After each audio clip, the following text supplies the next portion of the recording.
Capítulo 3. El camino del pecado. En el capítulo anterior vimos algunos caminos que pueden llevarnos inevitablemente a un desierto espiritual, pero no los mencioné todos. Hay uno más que dejé a propósito para abordarlo de una manera más extensa, porque entiendo que es el que con más frecuencia nos lleva a lugares de desierto y sequía, el camino del pecado. Para poder entender bien este camino, vayamos hasta el origen mismo del pecado. La Biblia nos enseña que Dios puso a Adán y a Eva en una creación que Él había hecho perfecta.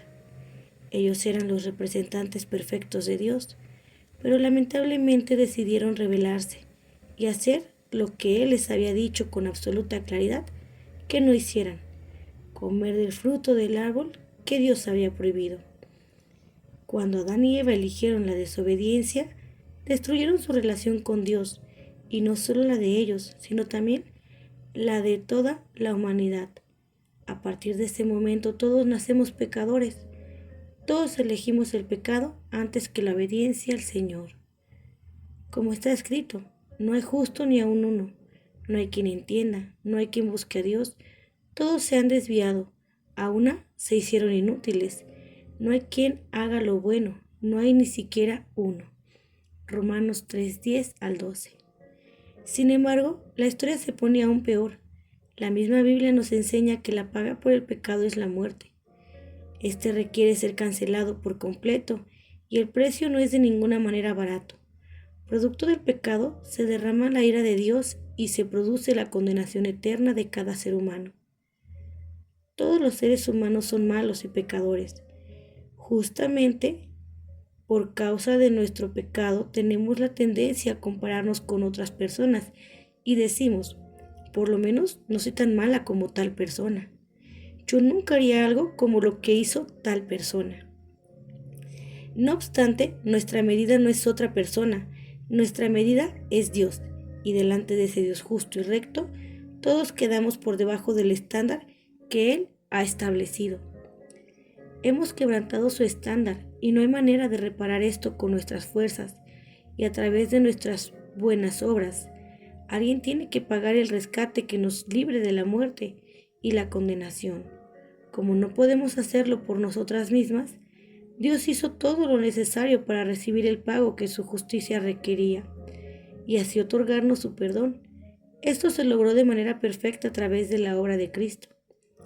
Jesús vino a resolver nuestro problema con el pecado, ofreciendo la paga que no podíamos entregar y obteniendo la reconciliación que no podíamos alcanzar.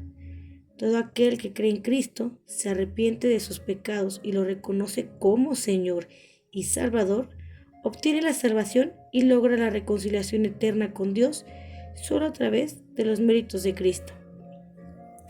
Sin embargo, es importante aclarar lo siguiente. Aunque Cristo con su obra nos libró del castigo por el pecado y resolvió nuestro problema de enemistad con Dios, el pecado sigue siendo algo contra lo que tendremos que luchar mientras estemos de este lado de la gloria. Lamentablemente, con frecuencia nos acostumbramos a la presencia del pecado en nuestras vidas. En ocasiones simplemente lo minimizamos como parte de nuestra imperfección o solo lo vemos como algo externo que tiene que ver con situaciones específicas. No obstante, la realidad es que el pecado opera desde adentro. Es algo que sale de nosotras. Mateo 15, versículos 17 al 19. Hay dos definiciones del pecado que me parecen muy útiles, porque nos ayudan a ver su presencia y realidad en nuestras vidas. Una de esas definiciones fue dada por el pastor John Piper, y cito: pecado es la gloria de Dios no honrada, la santidad de Dios no reverenciada, la grandeza de Dios no admirada, el poder de Dios no alabado, la verdad de Dios no buscada, la sabiduría de Dios no estimada, la belleza de Dios no atesorada, la bondad de Dios no confiada, las promesas de Dios no creídas, los mandamientos de Dios no aborrecidos. los mandamientos de Dios no obedecidos, la justicia de Dios no respetada, la ira de Dios no celebrada, la presencia de Dios no apreciada, la persona de Dios no amada. Nosotras solemos considerar los pecados basándonos en las consecuencias negativas que tienen sobre nuestras vidas. Sin embargo, una de las cosas más importantes que nos recuerdan esta definición es que todo pecado es una ofensa contra Dios. Santiago nos dice, cualquiera que guarda toda la ley, pero falla en un punto, se ha hecho culpable de todos, pues el que dijo, no cometas adulterio, también dijo, no mates. Santiago 2, versículo 10 al 12. La razón por la que él muestra la violencia de la ley de esta manera, La razón por la que él muestra la violación de la ley de esta manera es que todos los mandamientos nos han sido dados por Dios. Él mismo nos ordenó no matar. Él mismo es el que también decretó que no cometamos adulterio. Todo pecado es una violación directa al carácter de Dios. Adulterar o matar nos convierte en transgresores de la ley y eso ofende al dador de la misma. La otra definición es la que dio Susana Wesley a uno de sus hijos, cuando le preguntó qué era el pecado. Pecado es cualquier cosa que debilite tu razonamiento, altere la sensibilidad de tu conciencia, oscurezca tu apreciación de Dios o te quite la pasión por las cosas espirituales. En pocas palabras, cualquier cosa que aumente el poder o la autoridad de la carne sobre tu espíritu, eso para ti se convierte en pecado, independientemente de cuán bueno sea en sí mismo. Ya que el pecado es una violación al carácter mismo de Dios, en la medida en la que nos vamos sumergiendo en la desobediencia, nuestro sentido de la presencia santa de Dios se va oscureciendo, nuestra mente se debilita y pierde discernimiento, y el poder de la carne va aumentando y el espíritu se va apagando. La realidad del pecado siempre nos lleva a una bifurcación donde se nos presentan dos caminos que nos llevan a lugares muy distintos.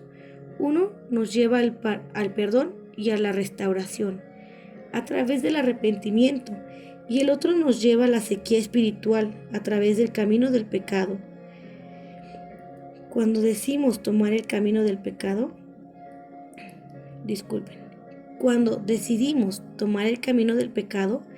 la sed se acrecienta cada vez más y terminamos buscando saciar nuestra sed en aguas insalubres que solo nos hacen más daño. Un amor que nos deja sedientos. A mí se me hace difícil tomar agua. Lo sé. El agua es buena y muy necesaria para mi salud. Aunque trato de hacer mi mejor esfuerzo en lo que respecta a tomarla, con frecuencia no siempre lo logro. Sin embargo, a pesar de que el agua no me gusta, hay momentos en los que experimento una sed que a veces intento saciar con jugos o sodas, pero termino quedando más sedienta, pues solo el agua pura y cristalina puede saciar la sed. La sequía espiritual llega a nuestros corazones cuando bebemos de fuentes contaminadas, en lugar de beber de los ríos de agua viva de Dios, que rebosan y están disponibles para nosotras. Salmo 65:9. Cuando ignoramos el camino del arrepentimiento y decidimos continuar por el camino del pecado, nunca saciaremos la sed de nuestra alma y terminaremos con un corazón seco y cada vez más envuelto en el pecado. La realidad del pecado en nuestra vida es algo complejo, pero resulta necesario que lo entendamos. Lo primero que debes considerar es que el pecado es un problema de amor. Nosotras pecamos porque amamos pecar, y esto es verdad, por duro que parezca. Si el pecado no nos fuera atractivo, entonces no tendría poder sobre nosotras. Esa es la razón por la que la Biblia nos enseña que somos tentadas por nuestras propias pasiones internas. Santiago 1, versículo 14. Cuando pecamos, no es porque no amamos a Cristo, sino porque amamos a otras cosas por encima de Él. Pecamos debido a que otro amor domina nuestro corazón, pues es un amor que hiere, ofende a Dios, nos daña y finalmente nos vuelve más sedientos. El pecado nos lleva a lugares de desierto espiritual. Todo lo creado tiene la intención de señalarnos al Creador, no de hacer que nuestro corazón encuentre su total plenitud en ello. Cada vez que amamos a lo creado en lugar de al Creador, estamos amando algo por encima de Dios. Esto, sin importar lo que sea, es pecado. ¿Hay algo en tu vida que estés amando más de lo que amas a Cristo? ¿Existe algún área de pecado personal que se haya vuelto una práctica en la que has estado uniéndote cada vez más? Quizás sea la ira que se manifiesta porque tienes cero tolerancia con los demás y reaccionas de formas inapropiadas con mucha facilidad, amando más tu sentido de justicia que aquel que es verdaderamente justo. Quizás se trate del chisme, el cual se ha vuelto una costumbre en tu vida a medida que divulgas información sobre los demás, amando más tu deseo de entrometerte en la vida de otros o encontrar aprobación que aquel que genuinamente controla todo y en cuya obra ha sido aprobada. Aquel que genuinamente controla todo y en cuya obra ha sido aprobada. Quizás sea el orgullo, un amor desmedido por ti misma que te lleva a creerte mejor que los demás, amándote por encima de Dios. Quizás estás en medio de una relación de infidelidad en la que te has mantenido por un largo periodo de tiempo, sin ningún tipo de arrepentimiento, amando la satisfacción o la seguridad que crees encontrar en esa relación, por encima de la santidad y la plenitud de Dios. Sin importar cuál sea la práctica de pecado en la que nos encontremos, lo que necesitamos es ir delante de Dios en arrepentimiento, pidiéndole perdón al Señor pidiéndole al Señor que nos perdone, restaure y nos regrese a la dirección correcta que glorifica su nombre. El pecado puede llevarnos al desierto por largos periodos de tiempo, haciéndonos beber de otras fuentes insalubres que jamás nos saciarán y solo terminan alejándonos cada vez más del Señor. Y mientras más lejos estamos de Él, más débiles nos volvemos en términos espirituales. Tentaciones en la aridez. Un maratonista italiano quedó atrapado en el desierto del Sahara durante el maratón en Marruecos, Maratón de las Arenas en francés, en el año 1994, mientras Mauro estaba en el proceso de recorrer los 250 kilómetros de la competencia. Una tormenta de arena causó que se extraviara y terminó alejándolo de la multitud hasta encontrarse perdido. Luego de 36 horas, Mauro se quedó sin comida y agua en pleno desierto del Sahara. Después de 9 días comiendo murciélagos y serpientes para sobrevivir y habiendo perdido 40 libras, casi 19 kilos, fue rescatado y llevado al hospital. Lo mismo sucede en un desierto espiritual. Si falta el alimento para nuestras almas, languideceremos y en medio de nuestra necesidad terminaremos alimentándonos de cualquier cosa que nos pase por delante. Cuando llegamos al desierto por el camino del pecado y decidimos tercamente mantenernos allí, la deshidratación espiritual nos irá debilitando, el poder de la carne aumentará y las pasiones de nuestro corazón, de las cuales vienen las tentaciones, se harán más latentes. Una vida en esa condición de deterioro espiritual será más propensa a caer definitivamente. Satanás es el enemigo de nuestras almas y a través de cada tentación cuestiona lo que Dios ya nos ha dicho en su palabra. presentándonos la oportunidad de encontrar por medios ilegítimos que Dios ha vetado aquello que solo el Señor puede darnos.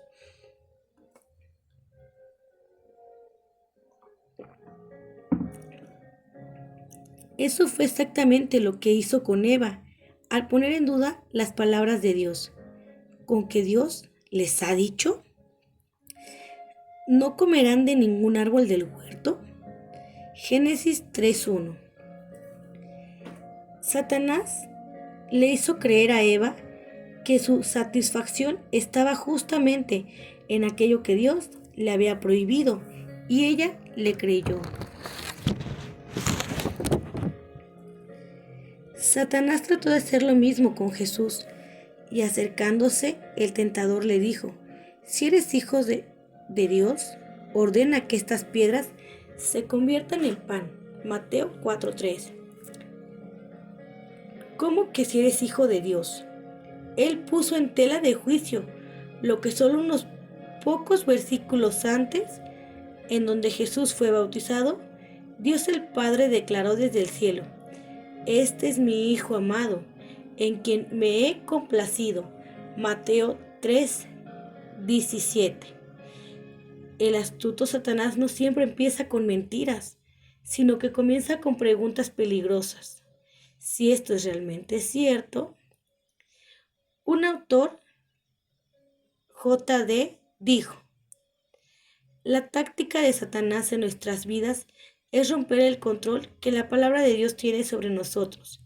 Entonces toma lo que Dios ha declarado y lo pone en duda. Satanás pone signos de interrogación en tu vida donde Dios ha puesto puntos. Sin embargo, Satanás hace algo más. Él no solo pone en duda lo que Dios ya nos ha dicho, y luego viene con sus mentiras, sino que también aprovecha el momento oportuno. El tentador aprovecha los momentos en los que somos más débiles para lanzar el anzuelo de la tentación. Eso es exactamente lo que hizo con Jesús. Aunque Satanás no tuvo victoria alguna en este caso, Jesús había estado ayunando en el desierto por 40 días y el tentador se apareció justo cuando él tenía hambre y estaba físicamente débil. Mateo 4:2-3.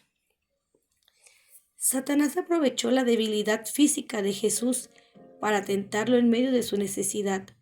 No obstante, a diferencia de nosotras, Jesús fue tentado, pero jamás cometió pecado. Cuando nosotras estamos en medio de un desierto espiritual, producto de estar envueltas en una práctica de pecado, somos muy propensas a caer en tentación, y aunque la tentación por sí sola no es pecado, terminar cayendo en ella sí lo es. El libro de Santiago nos muestra cuán destructiva es la tentación. Cada uno es tentado cuando es llevado y seducido por su propia pasión. Después, cuando la pasión ha concebido, da a luz el pecado, y cuando el pecado es consumado, engendra la muerte. Santiago 1:14-15. Nuestras pasiones nos seducen, y cuando esa seducción tiene éxito, viene el pecado que trae muerte y destrucción. Continuar en el camino del pecado no debe ser tomado a la ligera. A veces, como creyentes, cometemos el error de coquetear con el pecado como si tuviéramos la capacidad de jugar con fuego sin quemarnos, perdiendo de vista que continuar en el pecado siempre nos llevará a caer en una espiral descendente de más pecado. El rey David experimentó varios sucesos importantes en su vida que Dios quiso que conociéramos. Uno de ellos nos muestra claramente las graves consecuencias que trae darle rienda suelta a nuestro pecado. Aconteció que en la primavera, en el tiempo cuando los reyes salen a la batalla, David envió a Joab y con él a sus siervos y a todo Israel, y destruyeron a los amonitas y sitiaron a Rabá. Pero David permaneció en Jerusalén. Al atardecer, David se levantó de su lecho y se paseaba por el terrado de la casa del rey, y desde el terrado vio a una mujer que se estaba bañando. Y la mujer era de aspecto muy hermoso. David mandó a preguntar acerca de aquella mujer, y alguien dijo: ¿No es esta Betsabé, hija de Eliam, mujer de Urías el hitita? David envió mensajeros, y la tomaron, y cuando ella vino a él durmió con ella. Después que ella se purificó de su inmundicia, regresó a su casa, y Betsabé concibió, y envió aviso a David diciendo: Estoy encinta. Segunda de Samuel, capítulo 2, perdón. Segunda de Samuel, capítulo 11, versículo 1 al 5. El pecado de David no termina con esa consecuencia dramática, sino que desde allí cae en una espiral descendente de más y más pecado. Cuando David supo que Betsabé había quedado embarazada, trató de cubrir su pecado trayendo a Urías de la batalla de vuelta a su casa para que se acostara con su esposa Betsabé y así pensara que ese bebé era su hijo. Sin embargo, Urías era un hombre muy noble y no podía concebir estar con su esposa mientras sus compañeros se encontraban en la batalla, de modo que él pasó la noche afuera de su casa. El plan de David no funcionó, pero en lugar de arrepentirse y dar marcha atrás, buscó otra manera de cubrir su pecado. El rey hizo arreglos para que mataran a Urías en la batalla. Finalmente no solo pecó él, sino que también hizo pecar a sus generales, a los cuales convirtió en cómplices de la muerte de Urías, al dejarlo solo en el frente de la batalla. La Biblia nos dice cuando pasó el luto, David mandó a traerla a su casa, y ella fue su mujer y dio a luz un hijo. Pero lo que David había hecho fue malo a los ojos del Señor. Segunda de Samuel, capítulo 11, versículo 27. Parecía que David se había salido con la suya, pero el Señor siempre tiene la última palabra. David, en lugar de tomar el camino del arrepentimiento, eligió el camino descendiente del pecado. Mientras más lo transitaba, más seca se volvía su alma y más oscurecido estaba su sentido de Dios. David escribe Salmos 32, en el cual nos deja ver que mientras encubría su pecado, su cuerpo se consumía. La mano de Dios pesaba sobre él y su fuerza se debilitaba como al calor del verano.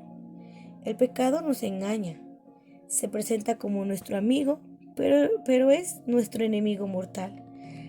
Pretende ofrecer satisfacción, pero nos deja vacíos. Se muestra inofensivo, pero nos corroe por completo. Te dice que no llegarás más lejos, pero su plan es arrastrarte al hoyo más profundo. Te hace pensar que es algo solo íntimo y personal, pero terminará dañándote a ti y a todos los que pueda contigo. Por más atractivo que sea, por más que tu carne lo quiera, huye, porque al final el camino del pecado es uno de muerte y destrucción, un camino que lleva al más duro desierto espiritual. El camino del pecado siempre traerá consecuencias. De Dios nadie se burla. Gálatas 6:7. Es muy peligroso pensar que nuestras acciones no tendrán consecuencias. Pensar de esta manera nos llevará a pequeñas concesiones dañinas para nuestra vida. Un pecado tras otro, una mala decisión tras otra, mientras nos vamos diciendo: esto no es tan malo como pensaba, solo será por esta vez. Al final, esto no le hará daño a nadie. Pequeños pasos que terminan llevándonos a lugares desérticos en los que no queremos estar. La verdad es que nadie se desmorona en un solo día. Paso a paso, pecado tras pecado, el corazón se va endureciendo y secando, porque el pecado siempre pasará la factura. Cada cosa que hacemos, cada pecado que cometemos, traerá consecuencias a nuestra vida. Permanecer en el camino del pecado terminará llevándonos al desierto y nos hundirá cada vez más en la profunda sequía de nuestra alma. Las consecuencias siempre llegarán, tarde o temprano.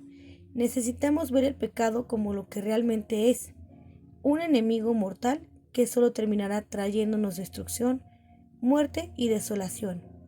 El pastor Miguel Núñez elaboró lo que llamó las 10 leyes del pecado, con la intención de ayudarnos a ver cuán dañino es el pecado.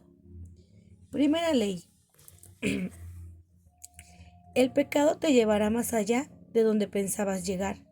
Decimos, es que solo pienso llegar hasta aquí. O afirmamos, créeme, que todo está bajo control. Sin embargo, lo que estaba bajo control termina controlándote a ti. A su tiempo controlará tu corazón, y lo que controla tu corazón controlará también tus emociones. Y por último, toda tu mente. Tu vida quedará sometida al pecado. Segunda ley, el pecado te alejará por más tiempo de lo que habías pensado. Decimos, es solo un par de días. Pero los días se convierten en semanas, las semanas en meses y en muchas ocasiones en años. Tercera ley del pecado. El pecado te costará más de lo que tú querías pagar. Te costará tu integridad, tu reputación, tu paz. Puede llegar a costarte tu cónyuge, tus hijos, tus amigos, tu trabajo, tu ministerio y tu iglesia. Cuarta ley. Pecas a tu manera, pero tienes que regresar a la manera de Dios. Él determina los términos de tu regreso, y sus caminos pueden ser largos y difíciles. La restauración del pecador es un proceso. Quinta ley. El pecado engendra pecado. Una vez que pecas, te ves en la necesidad de pecar nuevamente para encubrir tu primera falta. Sexta ley. El pecado te lleva a justificar lo que has hecho. El peso de la culpa y la necesidad de lucir bien ante los demás te llevará a explicar y luego a justificar tu pecado. Ahora pecarás como una forma de justificación. Séptima ley. El placer es efímero y temporal, pero las consecuencias del pecado son duraderas. El placer que te produce el pecado en el que incurres es de mucho menor duración que las consecuencias que te acarrea haber pecado. Octava ley. No hay pecado oculto que Dios no ponga de manifiesto. Cristo lo expresó con estas mismas palabras en Mateo 10:26, Marcos 4:22, Lucas 8:17 y Lucas 12:2. Novena ley. Mi pecado comienza cuando yo quiero, pero las consecuencias comienzan cuando Dios quiere. Décima ley. Nadie se burla de Dios, no se dejen de engañar. De Dios nadie se burla. Todo lo que el hombre siembre, eso también segará. Gálatas 6:7. El camino del pecado siempre traerá destrucción. Nos llevará al desierto y nos hará permanecer en él más tiempo del que quisiéramos. Lo bueno es que, aun en medio de nuestros peores pecados, tenemos esperanza en Cristo, aquel que cargó el castigo que merecíamos, de modo que pudiéramos hallar nuestra paz y por cuyas heridas somos sanados. Primera de Pedro 2:24. Nuestro Señor Jesús es el amigo redentor de los pecadores. Amigo de pecadores. Charles Spurgeon, el famoso pastor que le predicaba a una congregación de 5,000 personas cada domingo, también estableció un colegio de pastores que existe hasta el día de hoy. Una característica famosa de la experiencia académica era algo a lo que él llamó The Question Oak, el roble de las preguntas.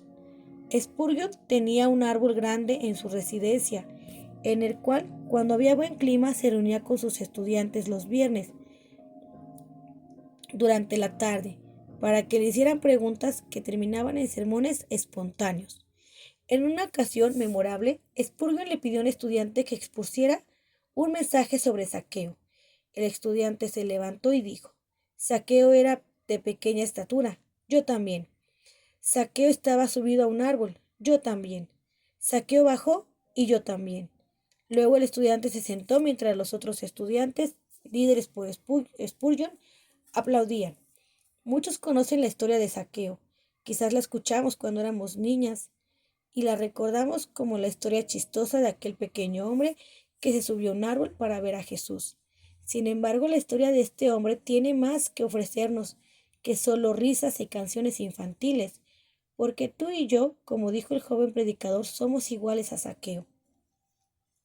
Zaqueo era un hombre de pequeña estatura que resultaba conocido por su profesión más que por su tamaño. Él era jefe de los recaudadores de impuestos y rico. La fama de este hombre no era para bien, ya que su profesión y la manera inmoral en que era ejercida causó el odio de muchos a su alrededor. Lucas nos relata que este hombre de mala fama quería ver a otro que también era conocido por muchos, pero de una forma diferente. Lucas 19. Zaqueo sabía que Jesús estaba a punto de pasar por su ciudad y quería ver a este hombre de quien todos hablaban y a quien las multitudes seguían. Como era de pequeño, perdón, como era pequeño, no le resultaba fácil verlo entre la multitud, así que decidió subirse a un árbol. ¿Por qué quería Zaqueo ver a Jesús? Aunque el pasaje no lo dice, podríamos pensar que quizás se enteró de lo que sucedió con Mateo, cobrador de impuestos como él, quien al ser llamado por Jesús lo dejó todo al instante para seguirlo. Es posible que Zaqueo se sintiera insatisfecho y seco. Sus risas y placeres nunca lo llenaban. Como muchos en la actualidad, él estaba siempre buscando algo más que pudiera saciar su sed espiritual. Zaqueo era un hombre cuya vida estaba caracterizada por la corrupción. Nadie jamás hubiese imaginado que este hombre quisiera ver a Jesús. Sin embargo, lo que Zaqueo nunca se imaginó era que Jesús quisiera verlo a él. Y no solo verlo, Jesús también deseaba tener un encuentro verdadero con Zaqueo. Mientras Jesús pasaba por el lugar en el que Zaqueo se encontraba, miró hacia arriba y le dijo a este recaudador de impuestos que bajara rápido, porque se quedaría en su casa. ¿Te imaginas la sorpresa de este hombre? Y no solo de él, sino también de todos los que estaban a su alrededor. Jesús había mirado a Zaqueo y lo llamó por su nombre. Él sabía que era un pecador. Jesús tenía una cita divina con Zaqueo. Un encuentro propiciado por la providencia soberana de Dios desde antes de la fundación del mundo. El último encuentro de Jesús antes de los sucesos de la crucifixión y su entrada a Jerusalén. No obstante, este encuentro era además importante por algo más. Jesús tuvo un encuentro anterior a este con otro hombre rico que no quiso dejar sus riquezas para seguirlo. Esta fue su reacción. Mirándolo, Jesús dijo: qué difícil es que entren en el reino de Dios los que tienen riquezas, porque es más fácil que un camello pase por el ojo de una aguja que un rico entre en el reino de Dios. Los que oyeron esto dijeron: ¿y quién podrá salvarse? Lo imposible para los hombres es posible para Dios, respondió Jesús. Lucas 18:24. La historia de Zaqueo es la evidencia palpable de que algo considerado como imposible para los humanos estaba a punto de suceder por el poder y la misericordia de Dios.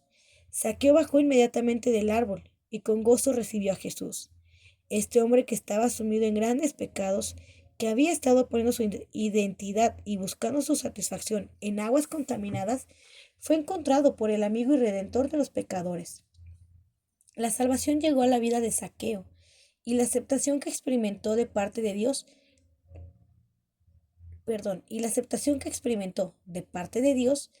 le dio lo que sus riquezas o placeres nunca pudieron darle. La vida de Zaqueo fue transformada por aquel que lo miró y lo llamó por su nombre. Esa transformación se hizo evidente de manera inmediata. Pero Zaqueo, puesto en pie, dijo a Jesús: Señor, la mitad de mis bienes daré a los pobres, y si en algo he defraudado a alguien, se lo restituiré cuatriplicado. Lucas 19:8. Zaqueo encontró en Jesús la satisfacción y la plenitud de su alma. Zaqueo encontró en Jesús la satisfacción y la plenitud que su alma necesitaba. Un alma que se encuentra genuinamente con los ríos de agua viva. Deja a un lado las aguas contaminadas que por tanto tiempo se han mantenido en el desierto. Perdón otra vez. Un alma que se encuentra genuinamente con los ríos de agua viva, deja a un lado las aguas contaminadas que por tanto tiempo la han mantenido en el desierto seco.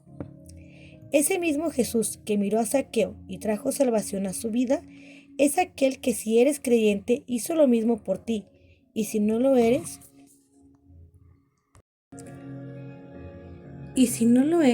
puede ofrecerte ahora mismo salvación y restauración. Jesús sigue viniendo a nosotras a pesar de nuestro pecado. Él es aquel que aún en medio de nuestros peores pecados, aún en medio de los más horrendos y aun cuando todos los demás nos han dado la espalda, nos mira, nos llama por nuestro nombre y nos invita a estar con Él, ofreciéndonos su perdón, debido a que solo Jesús sacia, solo Él nos llena, pues solo en Él nuestras almas pueden estar completas y con ríos de agua viva corriendo en ellas. Si Jesús te está llamando por tu nombre, si percibes que te está mirando en ese lugar en el que te hallas hoy, entonces sal con gozo a encontrarlo y recibe el perdón y la gracia que puede llenar tu corazón. Fin del capítulo 3.